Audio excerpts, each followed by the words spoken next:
জঙ্গিদের সঙ্গে কোনো আপোষ নাই, মাদকের সঙ্গে কোনো আপোষ নাই, দলিতদের সঙ্গে কোনো আপোষ। তার মন খারাপ হয়েছে দেখে তিনি একসঙ্গে 10টা বাড়ি কিনেছেন। মাননীয় স্পিকার, আমাদের মন খারাপ হলে আমরা বড়জোর দোকানে গিয়ে 2-1টা শাড়ি কিনে।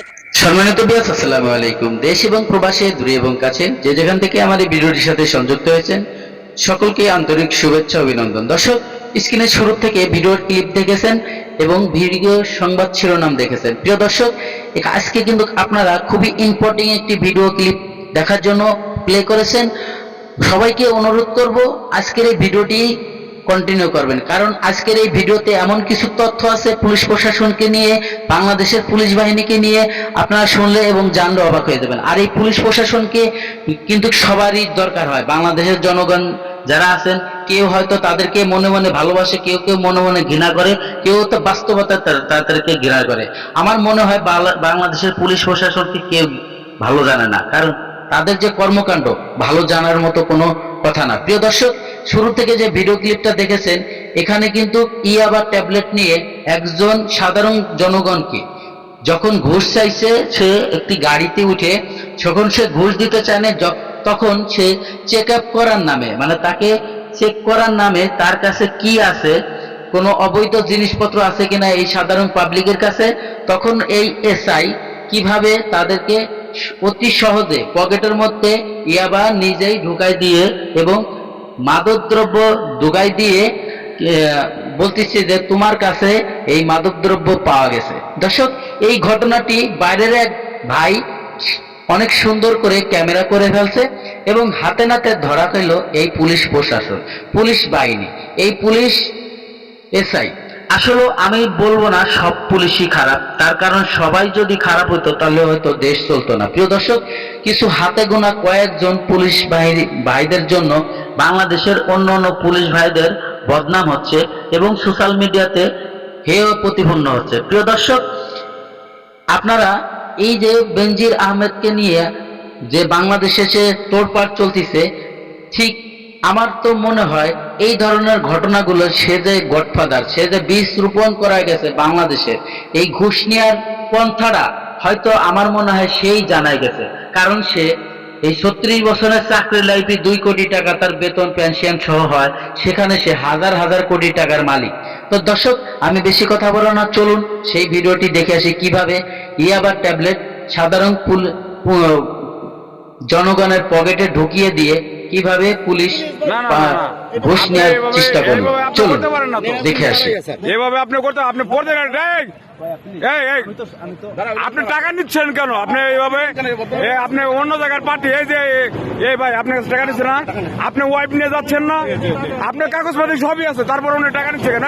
এই নেম প্লেটটা ছাড়ো, এই নেম প্লেটটা ছাড়ো, এই নেম প্লেটটা ছাড়ো।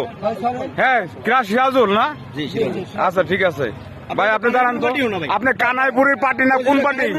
আচ্ছা আপনি জানান, ঠিক আছে। দর্শক, এতক্ষণে আপনারা যে পুলিশ প্রশাসনের ভিডিওগুলো দেখলেন, ইয়াবা ট্যাবলেট নিয়ে কিভাবে সাধারণ একজন দর্শককে পাবলিকের পকেটে দিয়ে ঢুকিয়ে দিয়ে তার কাছে কিভাবে পন্থা করে ঘুষ নেওয়া যায়। প্রিয় দর্শক, এখন বেনজির আহমেদের যে ভিডিও ক্লিপটা আপনাদেরকে দেখাবো, আপনারা হয়তো সোশ্যাল মিডিয়াতে অনেকেই এই ভিডিওটা দেখে ফেলেছেন। প্রিয় দর্শক, এমন কিছু তথ্য আছে আজকের এই বেনজির আহমেদের এই ভিডিওর মধ্যে, আপনারা শুনলে এবং জানলে অবাক হয়ে যাবেন। আপনারা ভাবতেই পারবেন না যে বাংলাদেশে এরকম একজন পুলিশ প্রশাসনের সিনিয়র কর্মকর্তা ছিল। প্রিয় দর্শক, এই পুলিশ প্রশাসন বেনজির আহমেদ, সে যে বীজ রোপণ করে গেছে সারা বাংলাদেশে, তার আন্ডারে যে হাজার হাজার লাখ লাখ পুলিশ প্রশাসন ছিল, সে কি শিক্ষা দিছে আর সে নিজে কি শিক্ষা মানুষের কাছ থেকে নিছে। প্রিয় দর্শক, বেনজির আহমেদ একজন ভালো লোক ছিল যতক্ষণ পর্যন্ত তার চাকরিতে কর্মরত ছিল। প্রিয় দর্শক,